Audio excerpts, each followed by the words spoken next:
Hola, buenas tardes. La Universidad Autónoma del Estado de Hidalgo, a través de lo que es la Escuela Superior de Actopan, presenta a ustedes el tema Los elementos que componen los derechos de autor. Junio de 2022. El objetivo es que el alumno plenamente identifique cuáles son los elementos que integran los derechos de autor. Asimismo, abordaremos de manera concreta la parte de los derechos morales y los derechos patrimoniales. ¿Qué son los derechos de autor? Bueno, pues es una serie de derechos exclusivos reconocidos al creador o al autor de un trabajo original. Eso incluye además la posibilidad de que pueda copiar, distribuir y hacer adaptaciones de ese trabajo.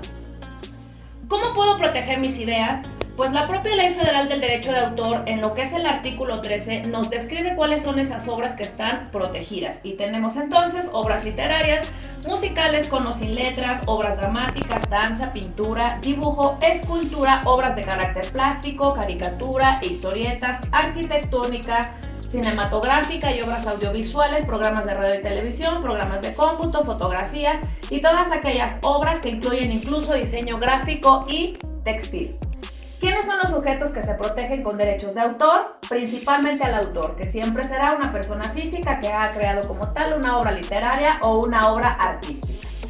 Para el titular original se refiere precisamente también a aquellas personas que le dan plena vida a esa obra, plasmando en ellas lo que es el reflejo de su personalidad. De ahí que podamos partir para poder establecer lo que son los derechos morales y lo que son los derechos patrimoniales. De esta manera, las características de los derechos morales son que no se pueden ceder, no prescriben, prácticamente amparan lo que es la paternidad de la obra a través de su autoría, su divulgación, la propia integridad, la posibilidad de que se retire del mercado, que pueda ser modificada, que pueda ser solamente un ejemplar único.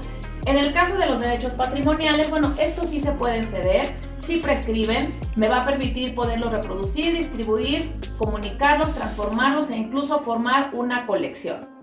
Ahora bien, los derechos morales, tal cual nos lo describe el artículo 18 de la Ley Federal del Derecho de Autor, nos establece que el autor es el único primigenio y perpetuo titular de esos derechos morales sobre las obras de su creación.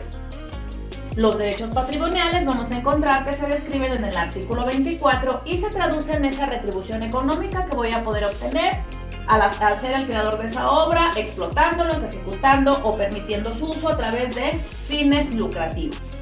Esas características de los derechos patrimoniales me señalan que la vigencia de esos derechos serán durante toda la vida del autor e incluso 100 años después.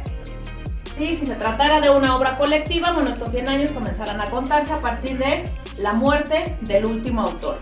Y además, para poder hacer esta explotación necesito hacerlo de manera formal en un contrato que puede tener una duración desde 5 hasta 15 años.